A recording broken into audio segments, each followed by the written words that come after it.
독립운동가 김구 선생이 지은 백범일지 말미에 보면 나의 소원이라는 글이 나와 있습니다. 나의 소원이라는 그 글에 보면 이런 내용이 담겨져 있습니다. 내 소원이 무엇이냐 하고 하느님이 물으시면 나는 서슴지 않고 내 소원은 대한독립이요 하고 대답할 것이다. 그 다음 소원은 무엇이냐 하면 나는 또 우리나라의 독립이요 할 것이요. 또 그 다음 소원이 무엇이냐 하는 세 번째 물음에도 나는 더욱 소리를 높여서 나의 소원은 우리나라 대한의 완전한 자주 독립이요 라고 대답할 것이다. 우리가 잘 알고 있는 내용이지요. 독립운동가 김구 선생은 대한민국의 독립을 위해서 일평생을 바쳤고 헌신했던 귀한 분이었습니다. 이처럼 사람들은 그들의 인생을 통해서 그들의 삶을 관통하고 꿰뚫는 어떠한 사람이 되고 싶은지 또는 어떤 삶을 사는 인생을 살고 싶은지 갖고 있는 소원들이 있습니다. 여기에 한 사람의 소원이 나타나 있습니다. 그 소원을 살펴보면서 정말로 우리가 사는 인생의 가장 최고의 행복은 무엇이고 어떤 소원을 품고 사는 것이 가장 최선의 삶인지를 돌아보기를 원합니다. 오늘 본문의 배경은 출애굽한 이스라엘 백성들이 시내산에 도착한 후에 일어난 일입니다. 모세가 하나님을 만나기 위해 시내산에 올라갔고 오랫동안 내려오지 않자 이스라엘 백성들은 불안하기 시작했습니다. 변고가 생겼다고 생각했기 때문입니다. 그래서 그들은 잘 보십시오. 자기들을 위하여 자기들을 인도할 신을 만듭니다. 그것이 금송아지입니다. 그 모습을 본 하나님은 이스라엘 백성들의 불순종, 우상 숭배를 보고는 이스라엘 백성들을 완전히 멸망시키고 모세로 하여금 새로운 민족을 일으키겠다고 말씀하셨습니다. 그때 모세가 자기 이름을 생명책에서 지워가면서까지라도 이스라엘 백성을 구원해달라고 용서해달라고 애원 간청했고 하나님은 뜻을 돌이켜 이스라엘 백성들을 용서하셨습니다. 그리고 나서 그 후에 모세가 하나님 앞에 나와 기도하던 중에 하나님 앞에 드린 소원입니다. 원하건대 주의 영광을 내게 보이소서. 왜 갑자기 이런 소원을 모세가 하나님 앞에 했던 것일까요? 사람들마다 살아가는 소원들이 있지요. 작고 소소한 소원들도 있습니다. 너무 작아서 어떤 소원, 어떤 바람이 있었는지 기억나지 않기도 합니다. 출근을 하기 위해 차를 탔는데 그날따라 차가 빽빽하게 막힙니다. 지각하지는 않아야 되는데 차들이 워낙 막히니 아이고 제발 좀 차가 내가 가는 길에는 뻥 뚫렸으면 좋겠다 그렇게 원했던 적 있지 않습니까? 뉴스를 듣다가 또는 라디오를 듣다가 갑자기 그 진행하는 가운데 내가 아는 퀴즈, 돌발 퀴즈가 나오면 재빨리 그 프로에 문자로 내가 답을 딱 보냅니다. 그리고 나서는 작은 커피 쿠폰 하나라도 받았으면 좋겠다.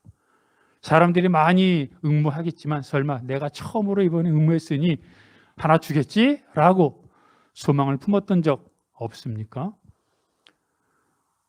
학교에서 시험을 보는데 교수님이 예상 문제를 다 말해줬지만 이런저런 이유로 시간이 없어서 다 공부하지는 못하고 나름 중요하다고 생각되는 문제 몇 문제를 골라서 완전히 외웠습니다.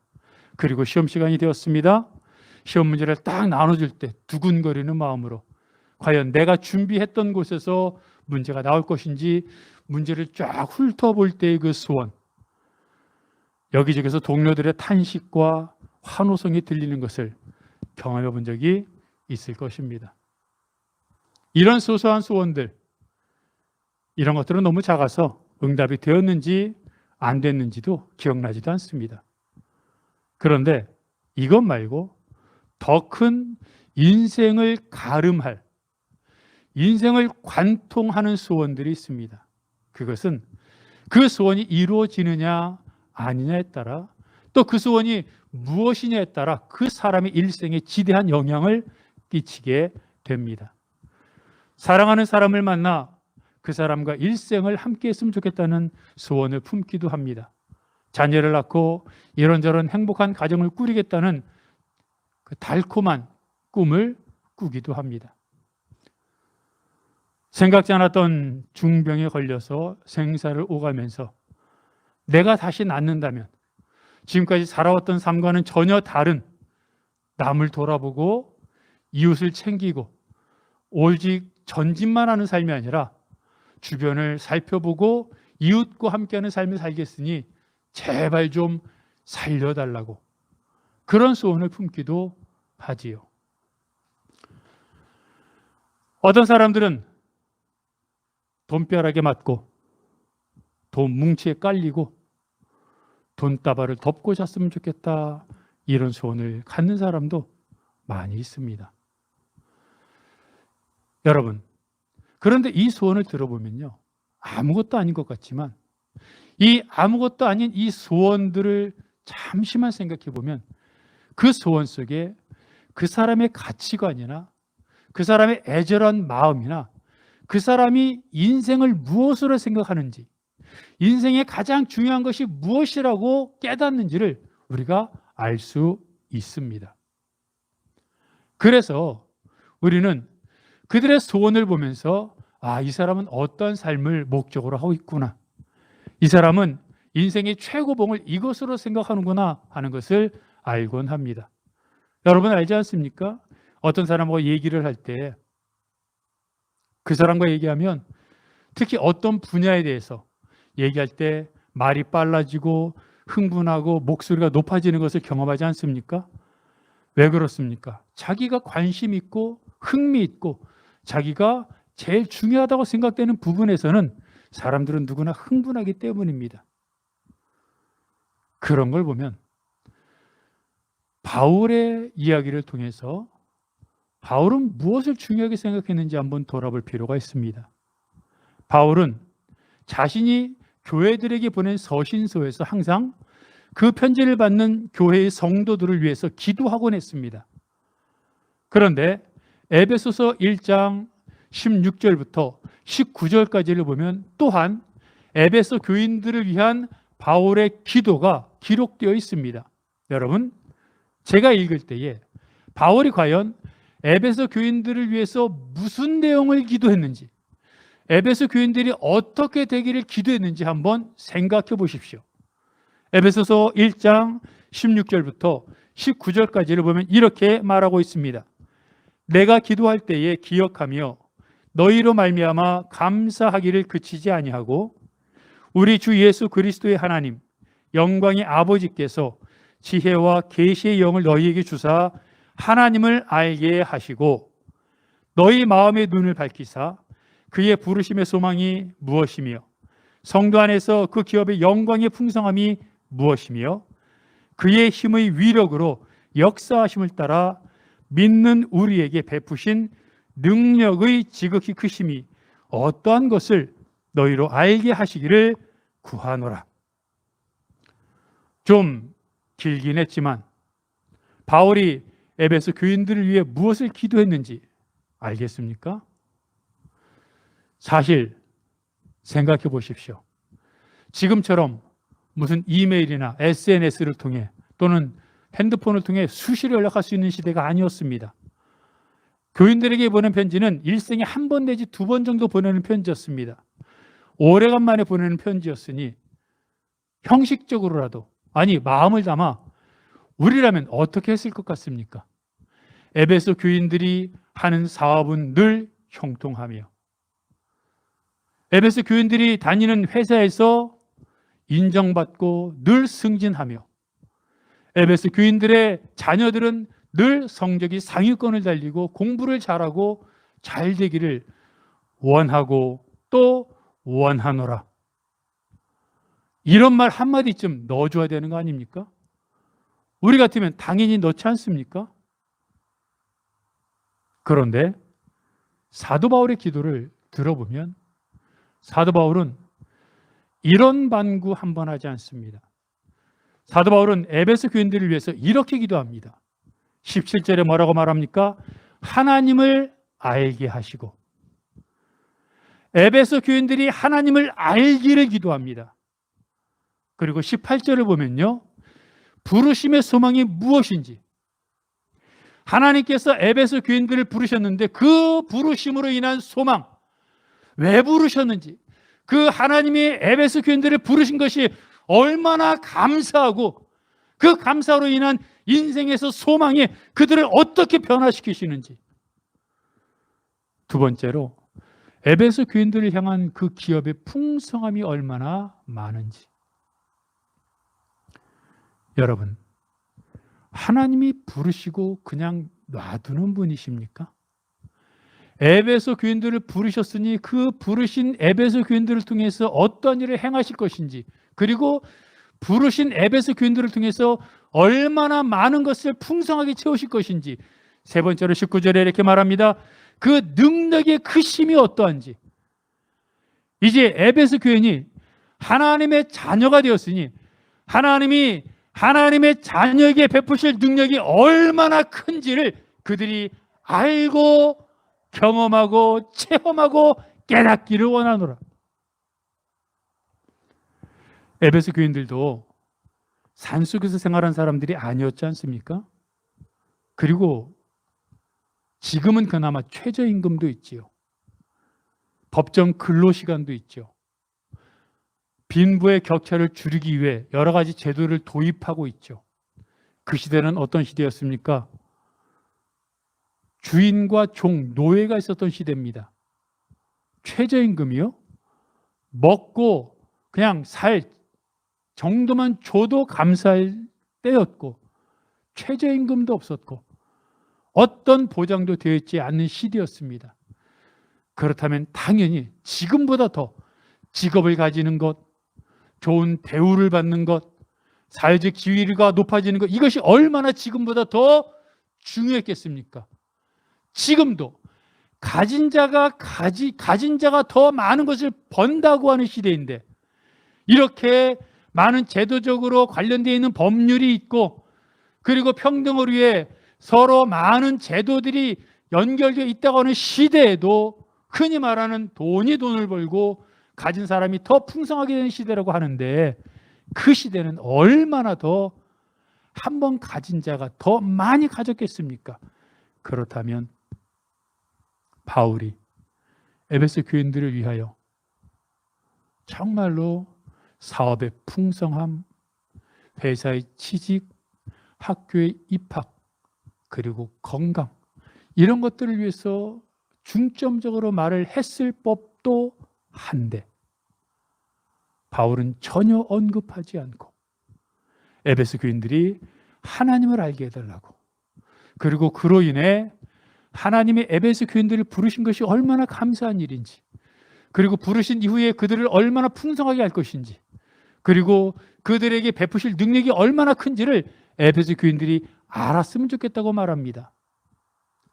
그런데 바울이 한 기도를 들어보면, 여러분, 어떤 게 더 나은 기도입니까? 사업과 취직과 건강과 학업과 세상의 것을 위한 기도가 더 나은 겁니까? 하나님을 알므로 인해 하나님의 자녀로서의 자존감, 자긍심, 하나님이 어떻게 풍성하게 채우고 어떠한 능력으로 덮어주시고 어떻게 불과 구름으로 어떻게 천사들을 보내서 지켜주실 것인지를 깨닫고 알고 경험하게 해달라는 게 더 큰 기도입니까? 말할 것도 없이 하나님을 아는 것이 가장 큰 행복이고 기쁨이고 그것이 전부라는 것을 깨닫게 됩니다. 그래서 바울이 당장 직면한 그 편지를 받는 에베소 교인들 중에는 사업을 시작한 사람도 있을 것이고, 부도 맞기 직전인 사람도 있었을 것이고, 취직을 위해, 직장을 위해, 공부를 위해 이런 여러 많은 형편에 있는 사람들도 있었겠지만, 그것들은 하나님을 알아가는 과정 속에서 하나님이 그 사람에게 베풀고 그 사람과 동행하며 그 사람을 인도하는 과정 속에서 하나님이 베푸실 은혜라는 것을 깨닫게 되기를 원했던 것입니다. 그런데 바울이 이 사실을, 이런 커다란 은혜를 그냥 알게 되었을까요? 아닙니다. 바울도 자신의 뼈아픈 체험을 통해 깨달은 것입니다. 우리가 아는 것처럼 바울은 바리새인이었습니다. 그 당시 가장 유명한 랍비였던 가말리엘의 제자였습니다. 그래서 바울은 누구보다 율법을 알았고 해석할 줄 알았고 율법의 교리에 대해서 정통했습니다. 그리고 바울은 스스로 하나님을 잘 알고 하나님을 사랑하고 하나님을 위해 산다고 생각했습니다. 하지만 그것은 바울의 착각이었습니다.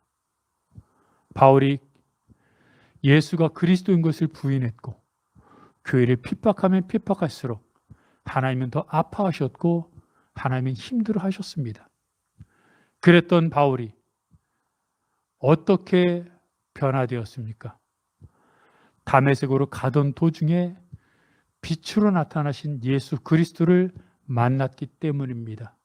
다시 말하면 예수 그리스도의 영광을 봤기 때문입니다. 우리가 알아야 할 것은 예수 그리스도의 영광을 봤을 때 바울에게 일어났던 일입니다. 성경은요, 바울이 엎드려졌고 앞을 볼 수 없었다고 말합니다. 무슨 뜻입니까? 성도들을 잡으러, 교인들을 잡으러 자기가 스스로 걸어갔습니다. 하나님을 위해서 일한다고 했지만 자기를 위한 일이었고 자기가 하고 싶은 대로 걸어갔던 그 발걸음이 무너져 버린 겁니다. 어떤 눈이었습니까? 자기가 하고 싶은 것을 하고 원하는 것을 하고 그리고 자기가 원하는 대로 살았던, 원하는 것만 보고 싶은 대로 봤던 눈이었습니다. 그런데 그 눈이 닫혀버렸습니다.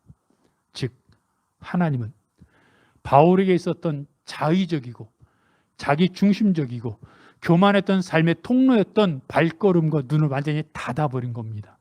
그리고 나서 3일간의 금식이 있었습니다.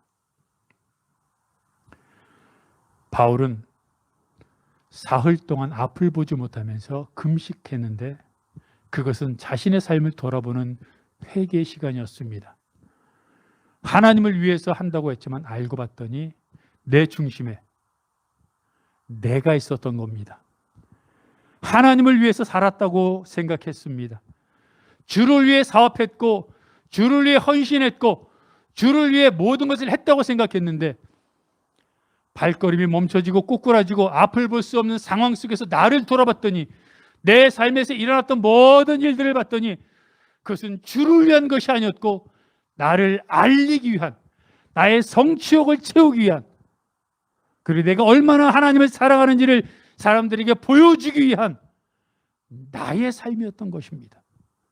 그것을 깨달았던 바울은 사흘 동안 금식하며 철저하게 회개했고 주를 위한 삶을 살겠다고 헌신하는 결단을 하게 되었습니다.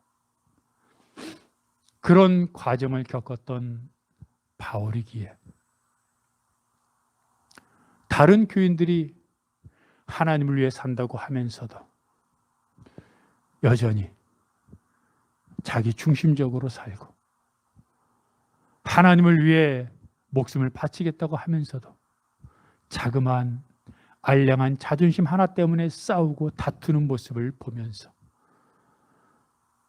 교인들을 향하여 하나님을 알게 되기를 원한다고 기도했던 것입니다. 여러분, 하나님을 아는 것은 이래서 중요합니다. 그것은 단지 우리가 지식적으로 하나님을 스쳐 지나가든 풍경을 경험하듯 싹 경험하는 것이 아니라 내 인생이 완전히 변화되는 것입니다. 그래서 모세가 하나님 앞에 주의 영광을 내게 보이소서라고 기도했던 것입니다. 바울이 그랬던 것처럼 모세 또한 하루아침에 하나님의 영광을 보여달라고 기도하는 깊은 성숙한 수준의 믿음이 아니었기 때문입니다. 여러분, 모세가 40살이 되었을 때 이스라엘 백성을 돌아보는 마음이 생겼습니다. 사실 그것만 해도 대단한 것이죠. 애굽의 왕궁에서 살았던 그가 그 모든 삶을 뿌리치고 이스라엘 백성들을 위해 고난의 길을 택한 것입니다. 그런데 거기까지였습니다. 정말로 하나님을 위한 선택이었다면, 누군가를 위한다고 한다면 그 누군가가 정말로 원하는 것이 무엇인지를 알아야 되는데, 누군가를 위한다고 하면서 그 누군가를 위하는 방법을 내가 선택합니다. 상대방이 원하는 것이 중요한 것이 아니라 상대방을 위하는 내가 중요하기 때문에 내가 방법을 결정하고 내가 시기를 결정하고 내가 모든 것을 다 결정합니다. 그리고 상대방을 위하는 마음을 가지고 있었다는 것에 대해 스스로 만족하며 자랑스러워합니다. 모세를 보십시오. 하나님께 묻지 않았습니다. 이스라엘 백성을 구원하겠다는 마음은 있었지만 자기가 원하는 대로 했습니다. 결국 애굽 사람은 죽였고 미디안 광야에서 40년을 보내게 되었습니다. 어떤 사람들은 모세가 보냈던 미디안 광야 40년 생활은 자기를 낮추고 하나님을 알아가는 시간이었다고 말하기도 합니다. 하지만 여러분, 그것은 하나님을 알아가는 시간이 아니었습니다. 자기를 철저하게 낮추는 시간이었습니다. 모세가 40년 동안 애굽의 왕궁에서 보냈던 시간을 생각해 보십시오. 모든 것이 모세 중심이었습니다. 모세가 원했던 음식, 모세가 먹고 싶은 것, 모세가 입고 싶은 옷, 모세가 하고 싶은 일, 모세가 원하는 건 뭐든지 감히 모세 앞에서 반대하거나 모세가 하는 일에 제동을 거는 일은 있을 수 없습니다. 왕족이니까요. 왕자니까요. 누구나 그 사람이 머문 곳에 있는 냄새에 동화됩니다. 음식을 먹었을 때를 생각해 보십시오. 특히 어패류, 어류 같은 것을 생선을 먹으면 어떻습니까? 처음에는 비린내 같은 것이 나지만 먹는 사람은 먹다 보면 비린내에 동화됩니다. 그런데 다른 사람이 생선을 먹고 있는 그 집에 방문한다고 생각해 보십시오. 집 문을 열자마자 비린내가 진동을 할 것입니다. 하지만 그 집 사람들은 이미 그 음식을 먹고 있었기 때문에 모릅니다. 사람은요, 한꺼번에 변화되지 않습니다. 상황에 따라 조금씩 상황에 적응해 가면서 자기도 모르게 변화됩니다. 그래서 변화되었는지 모르는데 알 수 있는 방법은 처음과 나중을 비교해보면 알 수 있습니다. 변화되는 과정에서는 모르는데 처음의 모습과 나중의 모습을 정면으로 비교해보면 그 사람이 얼마나 변했는지를 알게 되는 겁니다. 모세도 마찬가지입니다. 여러분, 모세가 이스라엘 백성들을 위하는 마음을 가지면서 어떻게 얘기합니까? 자기가 이스라엘 백성들을 위한다는 것을 백성들이 알아줄 거라고 생각합니다. 그게 모세의 당연한 생각이었습니다. 왜요? 모세가 무슨 생각을 하면 애굽의 왕궁에서는 신하들이 알아서 모세의 마음과 모세의 표정과 모세의 말짓, 몸짓, 표정 하나하나를 보고 알아서 다 대령해 줬습니다. 그게 왕족이고 왕자입니다. 그랬으니 자기 중심적인 생각에서 내가 이스라엘 백성들을 구할 생각을 갖고 있으니 이스라엘 백성들이 당연히 내 마음을 알아서 저 왕자 모세가 우리를 위할 생각을 갖고 있구나라고 알아줄 줄 알았습니다. 착각이죠. 그러나 그 착각은 애굽의 왕자로서 당연히 갖는 생각이었습니다. 이게 자기 중심주의입니다. 이런 것이 무너져야 했습니다. 얼마나 무너졌습니까? 40년 후에 하나님이 모세에게 나타나셔서 애굽으로 가라고 하셨을 때 모세는 자기 존재의 가치조차 부정합니다. 자신이 배웠던 지식의 모든 것을 부정합니다. 심지어는 여호와가 하나님이라는 사실조차 믿지 못하고 부정합니다. 여러분, 모세가 하나님을 향하여 뭐라고 말합니까? 누구십니까? 라 그러죠. 또 하나님이 나타나셨다는 것을 어떻게 사람들에게 말합니까? 라고 말하죠.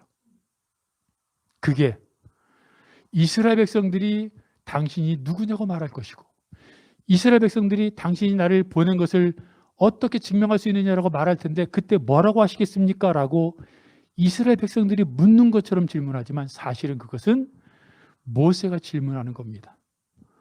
모세는 얼마나 철저하게 낮아졌든지 자기의 지식, 자기 경험, 자기 존재, 그리고 여호와가 하나님인 것조차 낮아지는, 완전히 철저하게 낮아지는, 자신이 왜 살아야 되는지조차 모르는, 생각해 보십시오.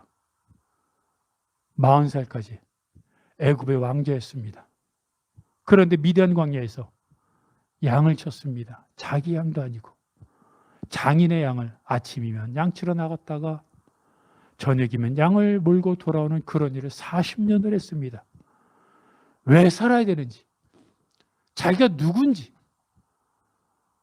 아니 무슨 삶의 소망이 있었겠으며 무슨 어떤 커다란 희망을 갖고 살았겠습니까? 아침이 되니까 눈을 뜨고 피곤하니까 잠을 자고, 이게 모세가 변화된 모습이었습니다. 이렇게까지 낮아졌습니다. 그것은 하나님을 아는 시간이 아니었고 자기 중심적인 삶에서, 자기 위주의 삶에서 자기조차도 부정하는 철저히 낮아지는 시간이었습니다. 그리고 그때 하나님이 나타나셔서 모세를 설득하시고 억지로라도 잡아 이끌며 오늘의 모세로 만들어 주신 것입니다. 그걸 누가 경험했습니까? 모세가 경험하지 않았습니까? 그래서 밑에서 금송아지 사건을 벌였던, 우상 숭배를 했던 이스라엘 백성을 보면서 모세가 분노했겠지만 그들의 모습을 보면서 문득 깨달았던 것이 있을 것입니다. 내가 저랬는데, 내가 하나님을 믿는다고 생각했고 내가 하나님을 위해서 일한다고 생각했지만 나 중심이었고 내가 원하는 대로 했고 겉포장은 하나님이었지만 속은 나였는데라는 생각을 모세가 했을 것입니다.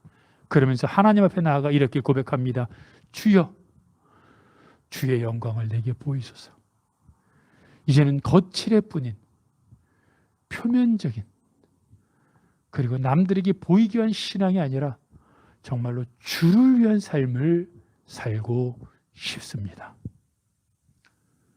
여러분, 주의 영광을 내게 보여달라는 말은요, 우리가 단순히 어떤 한 현상을 경험하는 것이 아닙니다. 금강산을 경치를 구경하면 메말랐고 삭막했던, 건조했던 내 삶에 금강산을 보면서 한 폭의 아름다움을 보면서 힐링을 하고 마음의 여유를 찾는 것입니다. 체험 삶의 현장이라는 프로그램은 뭡니까? 극한적인 직업을 체험하면서 그 직업이라는 사람들의 고통도 알고 또 서로 그들에 대한 관심을 나누고 경험을 쌓는 것 아닙니까? 그러나 주의 영광을 보여달라는 것은 주의 영광을 내가 한번 보고 이런 것도 있구나 하는 것이 아닙니다. 그것은 주의 현존 앞에, 주님의 존재 앞에 내가 헌신하겠다고 하는 순종의 표현입니다. 여호와의 영광을 받던 모든 사람들이 그랬습니다. 이사야 선지자가 그랬고 예레미야 선지자가 그랬고 바울이 그랬고, 그들은 여호와의 영광을 보고 하나같이 그 앞에 꼬꾸라졌습니다. 왜냐하면 거룩하신 빛이신 여호와의 영광을 조금이라도 맛보고 나면 내 속이 다 들여다 보이기 때문입니다. 아무리 사람들 앞에서는 주를 위해 살았다고, 주를 위해 산다고, 주를 위해 살 것이라고 말을 했어도, 나 스스로 그렇게 알고 있었어도 내 속을 들여다보면 내 안에 나도 모르는 나의 교만함, 나의 의, 인정받고 싶어하는 욕구, 그래도 나 정도면 괜찮지라고 하는 그런 마음들이 다 속속들이 보이니까 도저히 주님 앞에 서 있을 수가 없는 겁니다. 그래서 하나같이 꼬꾸러졌고요, 회개했습니다. 그리고 그들은 어떻게 됐습니까? 주를 위해 살았습니다. 이게 주의 영광을 보여달라는 의미입니다. 누가 주의 영광을 보여달라고 기도합니까? 힘들고 어려운 일을 당하면 사람들이 다 주의 영광을 보여달라고 합니까? 아니요. 어려움을 이기게 해달라고 하죠. 시험 합격하게 해달라고, 승진하게 해달라고, 건강하게 해달라고는 기도해도 주의 영광을 위해 기도하지는 않습니다. 주의 영광을 보여달라고 하는 기도는 주를 위해 살고 싶은 사람들이 하는 기도입니다. 물론 실수합니다. 어떻게 사람이 완벽할 수 있겠습니까? 하지만 실수해도 마음은 주를 위해 살고 싶은데 자꾸 내 마음속에 내 의가 들어가고 자꾸 자랑하고 싶은 마음이 들어가고 자꾸 인정받고 싶은 마음이 들어가는 내 마음을 보면서 이대로 살기 싫어. 거칠에만 있는 신앙인으로 살기 싫어. 정말로 주를 위해 살고 싶어서 주님, 내가 아무리 인간적인 노력을 해도 안 되오니 주의 영광을 내게 보여주셔서 내가 주를 위해 사는 주의 사람으로 만들어 주시옵소서라고 기도하는 것입니다. 그게 그리스도인의 본질입니다. 미국에 있는 베들레헴 침례교회 담임 목사를 맡고 있는 존 파이퍼 목사님이 오래전에 청년들의 집회에서 했던 설교가 있습니다. 한 목사님이 그 했던 설교를 요약해서 페이스북에 올렸는데 제가 그 글을 보고 감동을 받았습니다.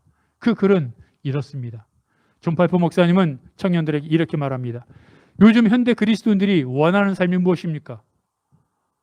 돈 많이 벌고 직장에서 성공하고 건강하게 은퇴하고 자녀들도 잘 되고 그러다가 여유 있게 은퇴하며 살다가 하늘나라에 가는 것 아닙니까? 라고 묻습니다.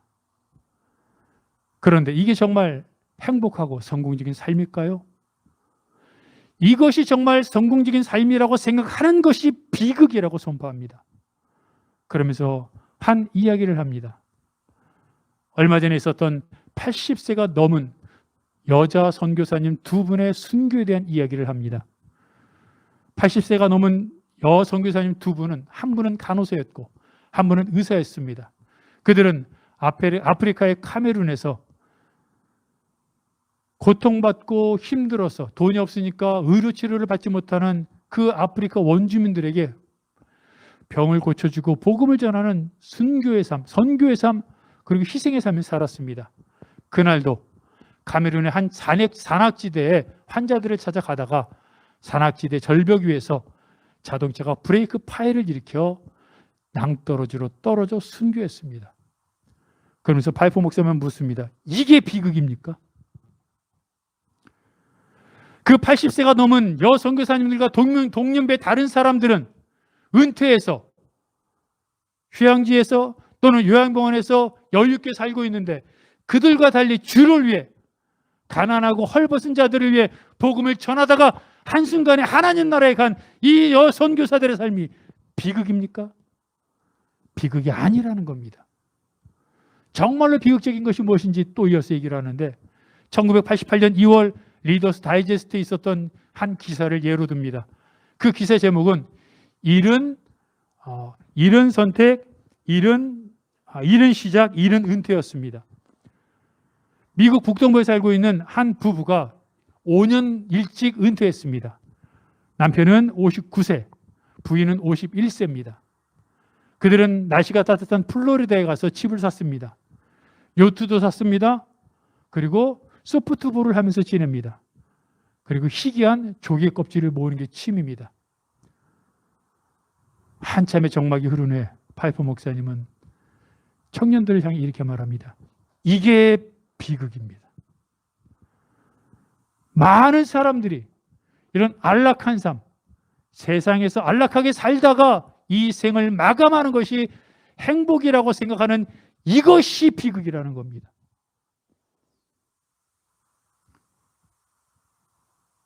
계속해서 말하기를 시간을 낭비하지 마십시오.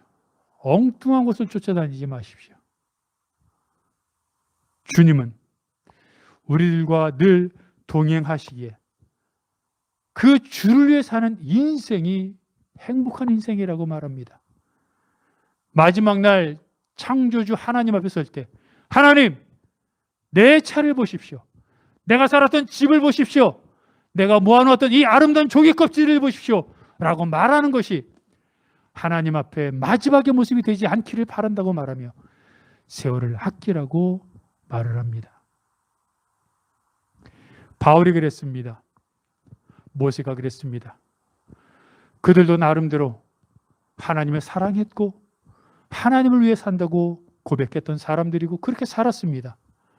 그런데 여호와의 영광을 경험하고 돌아보니 이전까지의 삶은 주를 위한 삶이었다고 생각했으나 나를 위한 삶이었습니다. 중심에 내가 있었고 내 편리함과 안락함과 내 자랑과 교만이 있었습니다. 하지만 여호와의 영광을 경험하고 난 이후에 정말로 그들은 세상을 내던지고 십자가를 선택했습니다. 여호와를 위해 살고 싶습니까? 여호와의 영광을 보기를 원합니까? 주는 그렇게 보기를 원하는 사람들에게 오늘 본문에서 말씀하시는 것처럼 나타나시고 보이시고 동행하시기를 원하십니다. 그리고 바울이 그랬던 것처럼 모세가 그랬던 것처럼 여호와의 영광을 구하는 사람, 여호와의 영광을 경험한 사람들은 세상을 위한 삶이 아니라 주를 위한 삶, 그리고 주를 위해 이 땅에서 숨이 멎는 그 순간까지 나는 행복했노라고, 나는 주와 동행했노라고 고백하게 될 것입니다. 주를 믿는다고 하는 사람들은 많지만 정작 주를 위한 삶을 사는 사람들은 적은 이때에 여러분들은 주의 영광을 내게 보이셔서 고백했던 모세처럼 세상의 영광, 세상의 영화가 아니라 주의 영광을 보고 주를 위해 다시 한번 살겠다고, 주를 위해 지금 죽더라도 주와 동행하겠다고 다시 한번 결단하고 헌신하는 여러분들이 되시기를 바랍니다.